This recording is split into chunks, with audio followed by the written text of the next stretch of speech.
as suas Bíblias, livro de Atos, no capítulo de número 16, versículo 25.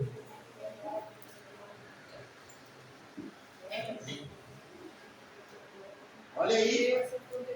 Vamos estar lendo alguns versículos após o 25 e entrando na mensagem do Senhor nessa noite. Santo é teu nome, Jesus. Eu te amo, Pai. O tema dessa mensagem é salvação. A salvação é gratuita. Olha aí. A salvação é gratuita. É o tema da mensagem, tá bom? Vamos estar lendo que diz assim. Capítulo 16 de Atos, né? Ali do Novo Testamento, e versículo de número 25, que o texto diz ali a conversão do carcereiro, bem? Diz a Escritura Sagrada. E perto da meia-noite, Paulo e Silas oravam e cantavam hinos a Deus, e os outros presos os escutavam.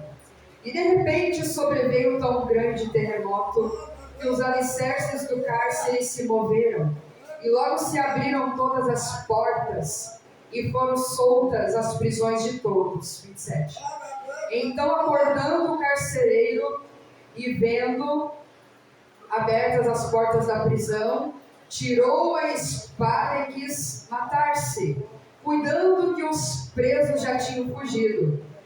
Mas Paulo clamou com grande voz, dizendo: não te faças nenhum mal, que todos aqui estamos. E pedindo luz, saltou dentro e todo trêmulo se prostrou diante de Paulo e Silas. E tirando-os para fora, disse: Senhores, que é necessário que eu faça para me salvar? E eles disseram: crê no Senhor Jesus Cristo, e serás salvo tu e a tua casa. Amém? Amém. Podemos assentar. Glória a Deus. Glória a Deus por essa palavra. O tema dessa mensagem, vou frisar aqui mais uma vez: a salvação é gratuita. É um culto da família, né? Aqui neste lugar, nesta noite. Culto hoje de domingo. Não um domingo qualquer. Não um domingo, né, uma noite costumeira de nós estarmos aqui. Não, não. É um culto registrado por Deus. Um culto aonde você saiu da sua casa, do seu conforto. Quem sabe deixou um ente querido seu em casa te esperando. Glória a Deus. Olha aí. Mas você abriu mão desse período, desse momento, para estar na casa do Senhor, para adorar o nome dele, que é poderoso aqui neste lugar. Você abriu mão por algumas horinhas para cultuar a Deus, ou seja, nós temos que prestar cultos em adoração, irmã Maria, ao Senhor Jesus. É nós que temos que prestar toda a reverência na casa de Deus, prestar a Ele um culto racional, ou seja, com toda a nossa força, com toda a nossa inteligência e entendimento de espírito, como diz na palavra, com toda a nossa força e de toda a nossa alma e coração. Por quê? E espírito, porque Deus, Ele é espírito. E a Bíblia vai dizer em João 4 e 23 em diante, ali 24, vai dizer que, ora, Deus, Ele é espírito, e importa que aqueles que o adoram a Ele, os que adorem, adoram em espírito e em verdade. João 8 e 32 vai dizer: e conhecereis a verdade e ela te libertará. João 8 e 36 vai dizer logo abaixo, mais abaixo: se pois o Filho vos libertar, verdadeiramente tu és livre aqui nessa noite para adorar e glorificar o nome de Deus. E aqui tu tem toda a liberdade, com as palmas, de pé, sentado, caminhando, saltitando. Você está na casa do Pai. E aonde o Pai está, e Ele está aqui, Deus está aqui, algo acontece. Ele manifesta através do Espírito Santo de Deus que está na minha e na tua vida, a a presença dele. E quando nós atraímos a presença dele para cá, na casa do Senhor, ele faz coisas impossíveis. Ele faz o que a medicina não faz. Ele faz o que o juiz da terra não faz.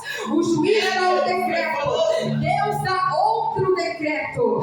Deus assina embaixo. O que o juiz da terra diz assina, Deus fala assim: não, eu assino meu decreto, porque o decreto de Deus é infalível. O decreto de Deus é imutável. O decreto de Deus não volta atrás. Toda palavra que um crente, um pastor, os obreiros, a igreja, irmão do círculo de oração, criança, jovem, adolescente, não importa a cor, a classe, se é média, alta ou baixa, todo aquele, irmã Maria, que invocar o nome do Senhor será ouvido. Então, glória a Ele aqui nessa noite, dê glórias a Ele aqui nessa noite, porque, sabe, o Herodes, aquele que se levantava contra Cristo, contra o Evangelho e contra todos aqueles que proclamavam Jesus naquela época. Pois é, esse mesmo Herodes, usado por Satanás, representando Satanás, o diabo, o inimigo da igreja, ele morreu comido de bicho, porque não deu glória a Deus. Morreu comido de bicho. Mas nós não precisamos chegar nesse estágio, porque tu é livre para adorar, livre para glorificar a Deus, e porque Deus te escolheu para uma obra na terra. Aleluia! Glória a Deus! Santo é teu nome, Pai. Vai falando, Espírito Santo de Deus. Deus está aqui. A sua presença é notória em nosso meio. Nós não servimos a um Deus esculpido por imagens de esculturas. Nós não precisamos dobrar o joelho, irmãos e irmãs que me ouvem. Você que vai assistir a sua casa, não precisamos se curvar a um Deus de madeira, um Deus de gesso, um Deus que tem braço, um Deus até que tem pernas, mas não caminha, um Deus que tem olhos, mas não enxerga, não vê palmo a sua vista diante, e também tem ouvidos, mas não escuta. Mas nós que estamos aqui, você que está aqui, você que está me assistindo e que irá me assistir, melhor dizendo, eu tenho uma boa nova. Quão suave e formoso os pés, os montes daquele que anuncia as boas novas. Boas novas são essa, pregadora. Eu quero te anunciar que Jesus, Ele é o caminho, Ele é a verdade aqui nessa noite. Esse tem olhos e vê, esse tem pernas e caminha, esse tem poder de voar, fazendo as nuvens como a sua carruagem de fogo. Ele se assenta sobre as nuvens dão passagem para Ele passar, porque o Deus Pai, Deus Criador dos céus e da terra, criou tudo e todas as coisas, até o mar, até o vento, lhe obedecem, porque vê e escuta e também fala e obedece, porque quando Deus fala, a terra se cala. Quando a voz de Deus fala, o homem treme e estremece, porque Deus é grandioso e poderoso para fazer coisas impossíveis, coisas sobrenaturais. Deus deixou em Isaías 45 em diante, depois do 2, do 3, aí no 6, se não me falha a memória, vai dizer que Ele deixou as riquezas encobertas, irmã Maria, e os tesouros das escuridades. Ele deixou as riquezas espirituais e os tesouros escondidos materiais, porque a promessa de Deus, quando Ele criou a fundação do mundo, quando Ele criou o princípio de todas as coisas, Ele disse: eu vou gerar, eu vou criar, vou dar forma, vou dar vida e vou fazer essa terra, e quem pisar sobre essa terra será muito abençoado, será muito próspero, espiritualmente, vertical. Olha aqui na vertical, e demais coisas, na horizontal, Ele disse: as demais coisas vou prover para o homem e para a mulher o melhor sustento. E Ele disse na palavra, pastor: do bom dessa terra todos comerão e beberão, porque Deus é o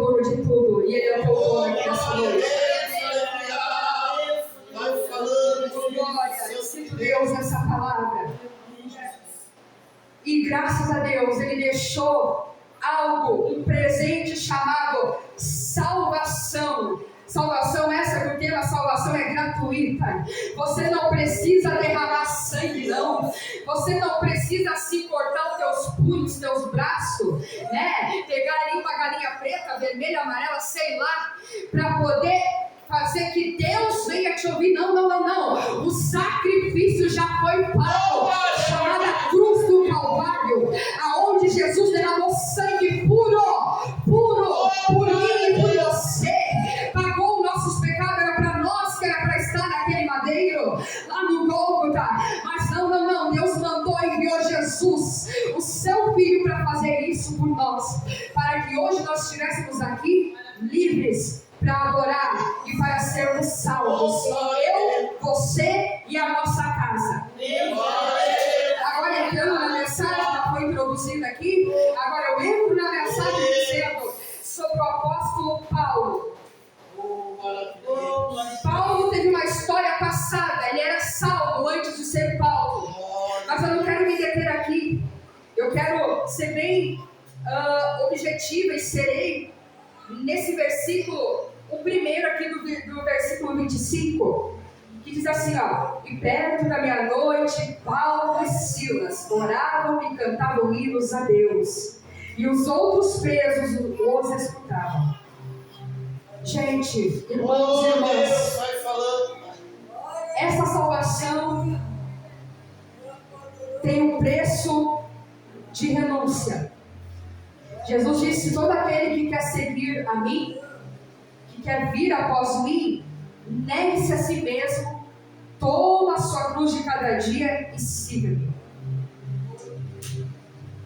Jesus disse que nós teríamos que desejar caminhar como Ele caminhou. Deus, olha aí. Pensar como Ele pensou, falar como Ele falava.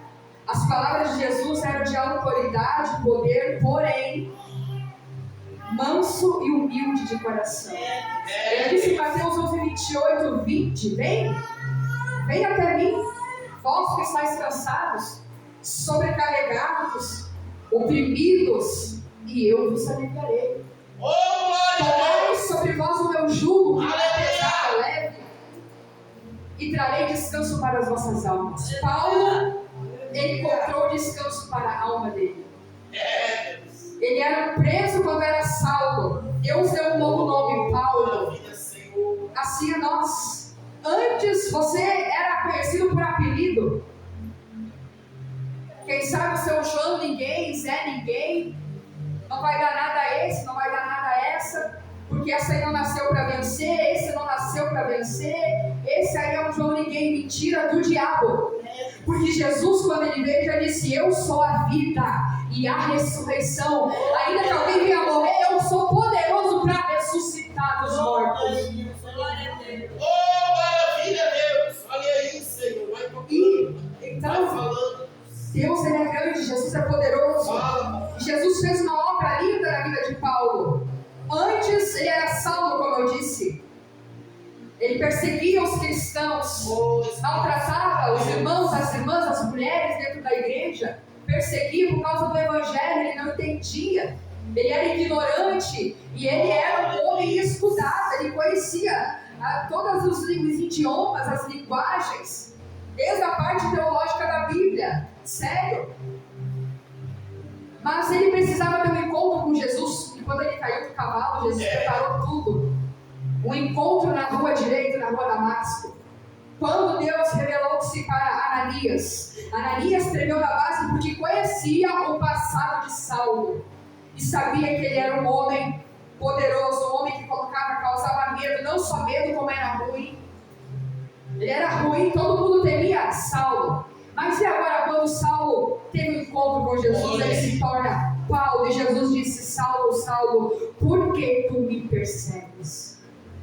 E entenda, quando alguém se levanta, alguém da família, no meio do ciclo da família, ou no ciclo de uma amizade, ou no trabalho, e você sente que você está sendo incomodado pelas obras das trevas, através de alguém, saiba, não é a pessoa em si, mas é um espírito maligno que está atuando naquela pessoa para te afrontar, para te perseguir por causa da luz de Cristo que está sobre a tua vida, por causa da palavra de Cristo que habita no teu ser, por causa do teu testemunho de vida. Então você tem que entender uma coisa: a tua luta, a nossa luta não é natural, ela é espiritual.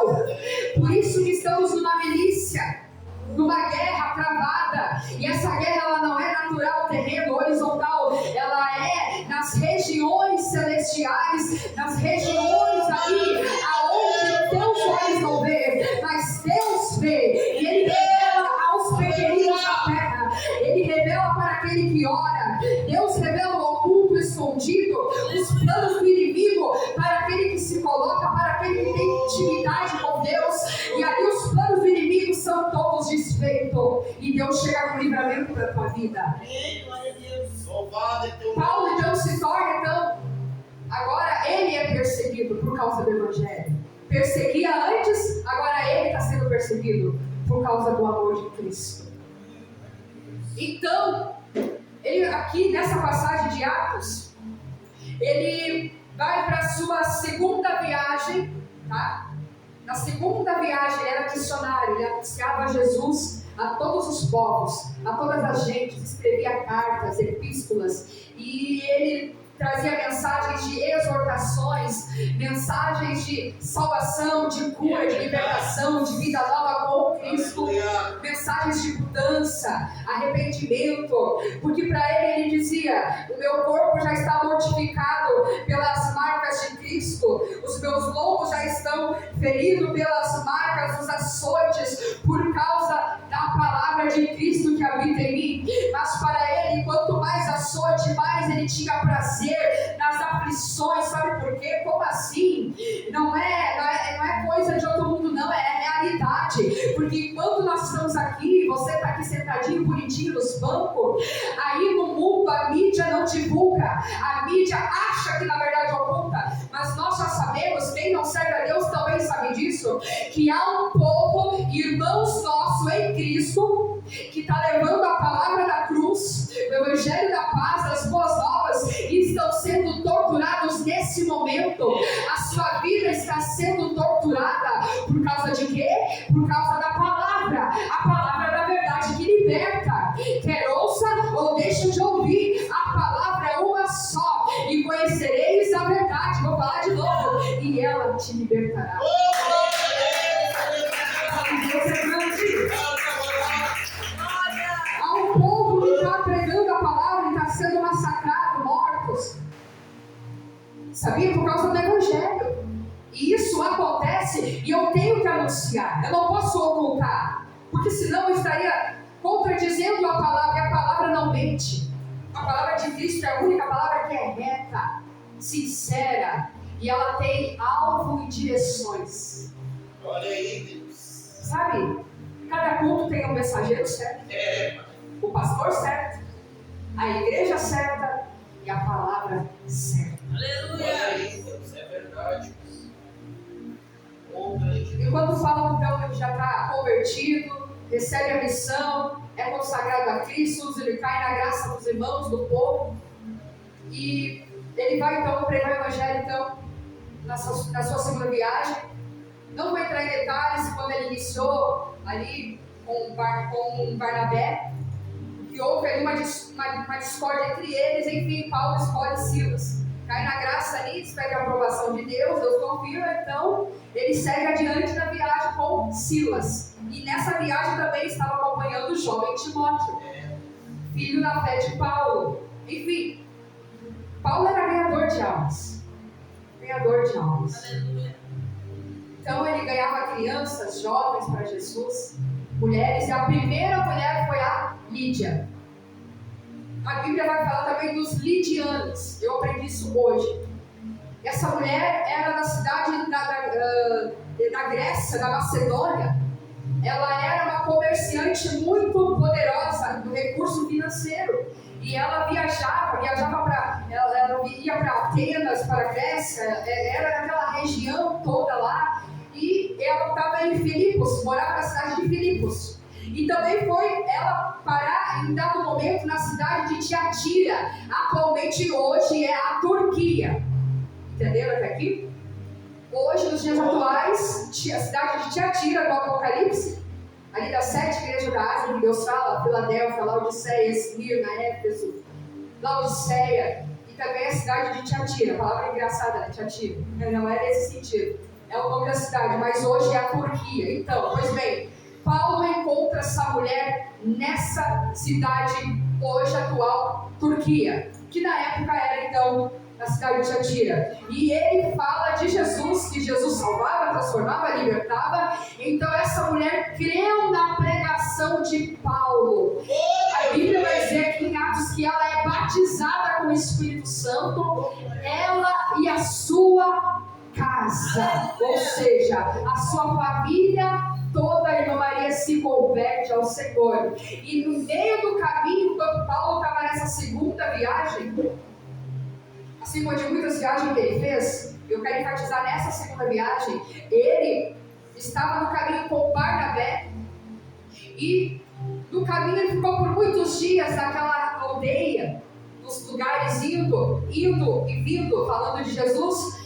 Passa por ele uma menina que a Bíblia não fala a idade nem o nome dela, mas enfatiza uma coisa: ela tinha um espírito de adivinhação. E eu não falei no detalhe que é importante, eu vou voltar um pouquinho. Essa mulher Lídia, eu disse que ela era uma comerciante, ok? Ela vendia púrpura, ela era muito rica economicamente. E então, essa cidade de Tiatira era um centro comercial. Como também, por exemplo, a cidade de Jericó. Tinha a primeira e a antiga cidade de Jericó, onde os mercadores, os compradores, os viajantes entravam e saíam de Jericó, comprando, vendendo, enfim. Tinha ali os adivinhos, tinha aqueles que liam as mãos, os cartomantes, os adivinhadores, e gerava muito lucro para o centro comercial. E nesse centro comercial tinha muita também idolatria, a qual Deus aborrece. Deus faz Paulo então ir para lá, no meio desse povo todo, na Ásia Menor, onde tem essa cidade, todas que eu citei os nomes, são muitos nomes, mas eu peguei as principais, que é mais conhecido de quem ouve essas histórias. Então, Paulo, ele fica inquieto no seu espírito, porque quem tem o Espírito de Deus não se engana. Deus, ele revela a intenção, a mente e o coração, como está somando a tua mente aqui, o teu coração e o meu coração também. Ele pega e volta, porque aquela mulher, o espírito que estava naquela menina, dizia bem assim quando via Paulo passar: lá vai o Deus Altíssimo. Ali vai passando um que anuncia Cristo, Deus Altíssimo. Paulo não deixou por menos. Paulo, ele pega e retrocede, ele volta e diz o seguinte, ele libera uma única palavra no nome de Jesus. Ele pega e diz: espírito de adivinhação, eu ordeno que tu saia da vida desta mulher agora e não volte mais.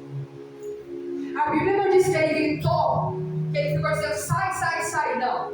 Ele disse uma vez e saiu aquele espírito. Olha aí. Para chegar até aqui, aonde fala ali no versículo 25, e perto da meia-noite, aí que vai acontecer toda essa situação que nós lemos. O que tem para acontecer, Carolina? O que está acontecendo é que a história continua. Essa menina, então, o espírito que estava nela é desmascarado. Os compradores, os magistrados, vai dizer aqui na palavra magistrados, eles vê Paulo repreendendo o espírito e eles ficam furiosos, porque gerava lucro para eles. Eles eram tipo assim como cobradores de impostos nos dias de hoje, eu vou falar. Eles lucravam, mas a palavra de Deus não precisa de lucros para ser propagado o Evangelho. Hoje muitos, infelizmente, alguns cobram por noite. É verdade. Eu cobro tanto para pregar e tanto para cantar. Mas não é isso que Jesus deixou na palavra. Ele disse: vinde de graça e bebei da fonte da água da vida que eu der, e a fonte da água da vida que tu beber nunca mais terá sede. Aleluia! Salvação é gratuita, mas não se vende por nada nesse mundo, por presente, por riqueza. As riquezas que o mundo tem aqui no mundo que nós estamos, não pode comparar o valor da salvação. Não tem. Olha, a salvação teve um preço de sangue por Jesus. A salvação é de muito valor. É poderosa. O mais importante de tudo é a salvação, não é os bens, as demais coisas. Porque isso vai ficar pro anticristo. Quando Jesus vier, isso tudo vai ficar. Vai ficar o meu violão, vai ficar tudo ali, os bancos. Um dia a porta vai estar fechada da igreja. Porque o pastor vai fechar? Não. Jesus vai vir, vai arrebatar o pastor, vai arrebatar quem tiver apercebido, ligado na videira, que é Jesus preparado. E o clarim vai tocar, a trombeta.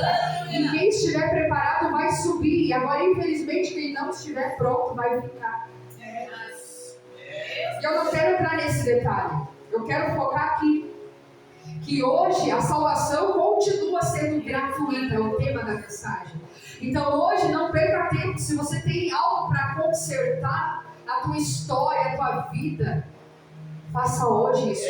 Deus, é verdade. Quando o convite é feito aqui, quem quer aceitar Jesus, todo mundo sabe essa frase, não é apenas frase. É uma decisão, uma escolha. E eu te convido a escolher Jesus para a tua casa. Escolha Jesus, porque o mundo está perdido. A Bíblia diz que o mundo jaz no maligno, não tem nada de interessante. Tudo passa. A bebida passa, a droga passa, o roubo passa, tudo passa. Mas essa palavra não vai passar sem antes de cumprir. Céus e terra passarão, mas a palavra do Senhor não pode passar. Maravilha. Então, irmãos, Paulo é preso. Então, esses magistrados que viram ele expulsar aquela menina, o que estava na menina, espírito de adivinhação. Os magistrados vêm, os soldados vêm, pega Paulo e Silas, levam perante a praça pública, porque era assim naquele tempo. Não tinha muito o que fazer a não ser ficar quietinho, boca calada, que nem uma ovelha muda. Que nem Jesus foi para o Calvário mudo como uma ovelha. Não reclamou. Eu vejo uma semelhança entre Paulo e Jesus. Através do sofrimento, como Cristo passou. Eu vejo que o mais perto foi Paulo. Porque ele foi muito açoitado, gente. Muito açoitado. Aonde ele ia, ele era açoitado. Mas ele não deixava de falar de Jesus. Tinha o amor de Cristo na vida dele. Ele queria que todos se salvassem, se possível. E muitas almas ele ganhou. Então, quando ele chega em praça pública, o preso, ou melhor, o soldado pega eles e dão açoites, os lombos açoitados. Então eles levam ele direto para uma prisão, um cárcere. Vem o carcereiro e observa os presos. Estava ali Paulo e Silas, soldados romanos. Paulo também era romano. E aí eu te pergunto, por que os soldados não perguntaram da identidade de Paulo primeiro? Porque ele era como um dos soldados, mas não na parte da perseguição. Ele passou a ser perseguido. E era romano. Só que isso vai se descobrir dentro do cárcere. Os próprios soldados vêm dar testemunho de Paulo. A quem prendeu, vocês prenderam, é romano, é um dos nossos. Irmãos. Às vezes vai ser um de nós que seremos presos na sinagoga. Está na Bíblia isso. Você está preparado para ser preso, às vezes, assim, por causa do Evangelho? Você vai dizer, não, eu não conheço, eu só passei por eles para ser crente, eu não sou um deles. Paulo poderia dizer assim, não, eu sou romano, não tem nada a ver com isso. Eu quase me converti. Poderia omitir. Para mim é a mesma coisa que mentir. Mas ele disse sim, sou romano, mas eu tenho a marca de Cristo na minha vida. A verdadeira identidade é Cristo. E eu não nego a minha verdadeira identidade, que é Cristo na minha vida. Então, o que restava eles fazer? E graças a Deus que o tempo está me permitindo falar bem certinho no horário. Perto da meia-noite daquela prisão, então, estava lá Paulo e Silas. Eles estavam, sabe como? Com os pés no tronco. Eles botavam os troncos assim, sabe? E prendiam com a algema. Pés e mãos. Agora você imagina, né? Judiados, batidos, ali oprimidos pelos açoites. E com os pés presos ali, acorrentados. Mas sempre tinha uma diferença. Eles estavam dentro de uma prisão, de uma cela, de um cárcere. Mas eles tinham uma coisa que os outros presos não tinham: liberdade de falar o nome de Cristo. Prenderam as mãos de Paulo e Silas, prenderam os pés deles no tronco, mas não prenderam a sua voz. Você aqui é uma voz.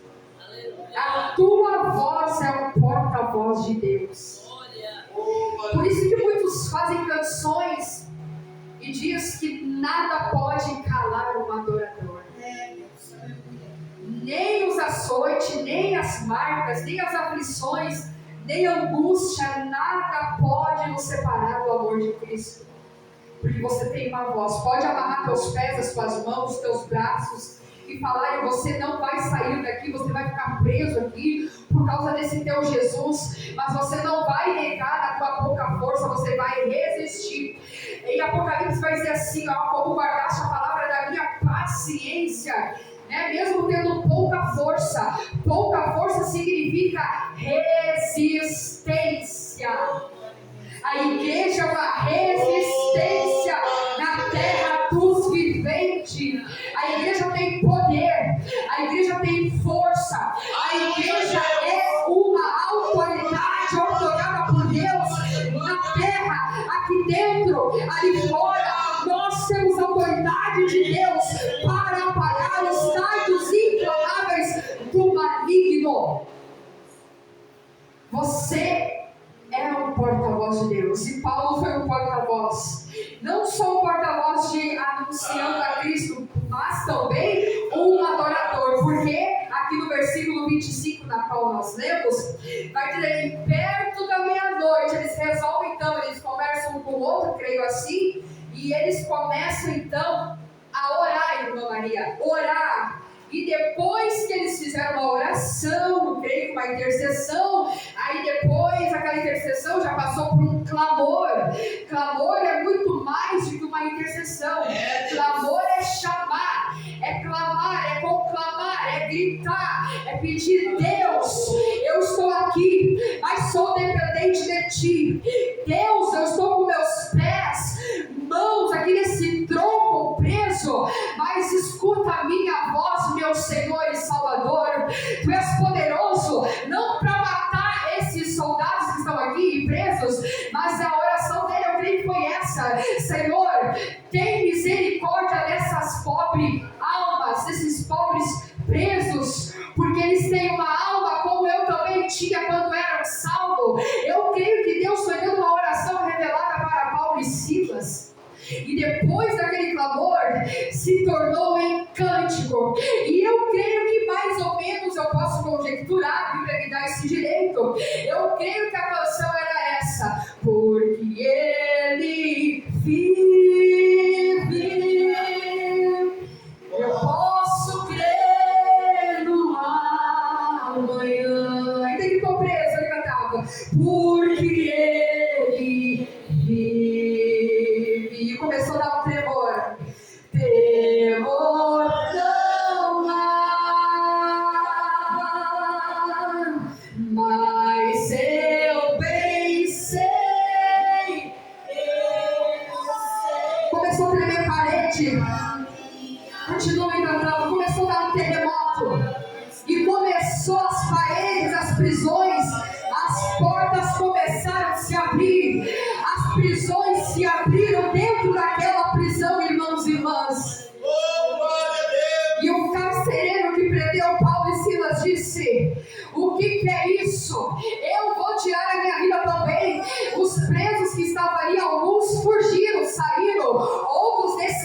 ficar, porque ouviram a oração, escutaram uma canção de Paulo e Silas, e cantavam, e oravam, e clamavam a Deus, até que as paredes tremeram, as prisões se abrem, e ali então o carcereiro vai para um lado, vai para o outro, preocupado com os superiores, os magistrados, os comandantes daquela cela, por medo, porque uma ordem não cumprida, eles poderiam matar aquele carcereiro. Já estou finalizando aqui.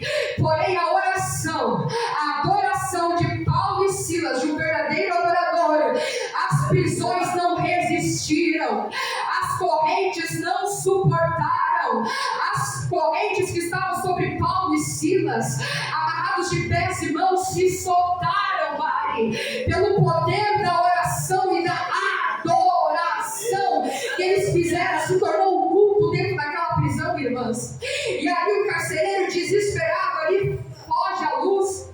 Enfim, diante daquele estrondo, terremoto, eu já digo assim, o terremoto de Deus passou por ali, não da destruição, mas de uma construção de uma nova história, porque ia acontecer ali, sabe o quê? O milagre da transformação, o milagre da salvação, irmã Maria. E ali o carcereiro, apavorado, e Paulo diz assim: olha, não precisa fugir, não fica preocupado, estamos todos aqui. Paulo diz assim: você não é o único, estamos aqui sentados, esperando a ordem para sairmos daqui. Então o carcereiro vai e leva a notícia para o comandante ele questiona o que aconteceu, o que causou dentro daquela cela, daquela prisão. O carcereiro diz assim: olha, a quem tu prendes é romano também, é um dos nossos. Aí ele vai e leva para Paulo a notícia. Paulo devolve uma outra notícia com uma ordem dizendo: assim como eles mandaram me prender, manda que venha até a mim, porque daí eu vou sair, mas porém livre para adorar, livre para continuar a próxima viagem missionária na Ásia Menor, na Ásia Grande, para levar o Evangelho. O carcereiro ouve toda essa história, esse testemunho, em convicção, apavorado, que aconteceu ali naquela prisão, aquele estrondo, e aquela oração, aquele cântico. Ele pega e diz para Paulo: senhores, ele olha para Paulo e Silas e diz: o carcereiro, o que eu faça? O que é que eu posso fazer para que eu possa me salvar? Viu que a palavra tem poder? Oh, glória! Paulo não fez muito rodeio para chegar no Evangelho. Ele dizia: Jesus salva, liberta, transforma, Ele cura, quem crê é batizado, quem não crê já está condenado. Era essa mensagem que nós, o povo de Deus, temos que anunciar. A salvação, ela traz arrependimento de pecados. Não é simplesmente vir aqui como está. Jesus disse assim: ó, vinde a mim, né? Pode vir o oprimido, o pecador, pode vir, mas eu farei a minha obra de cura, de libertação. Não é vinde como está e fica como está. Não. Você tem que negar as tuas paixões, as tuas vontades. Se você bebia, não bebe mais. Se você tinha um vício de mentir, não vai mentir mais, porque a verdade liberta. A salvação veio para transformar, para perdoar pecado, de fazer um novo homem, uma nova mulher em Cristo. O Evangelho é mudança de vida. É verdade. E aquele carcereiro foi salvo, ele e a sua casa. Se coloque de pé. Glória a Deus. Aleluia. Era essa palavra, o Espírito Santo disse amém e amém. Quantos entenderam essa mensagem, essa palavra? Quantos gostaram, amaram essa palavra? Glória a Deus. Amém. Eu quero fazer um convite aqui nessa noite, se o pastor me permite, e convidar a igreja, as irmãs, os irmãos, você que tem um pedido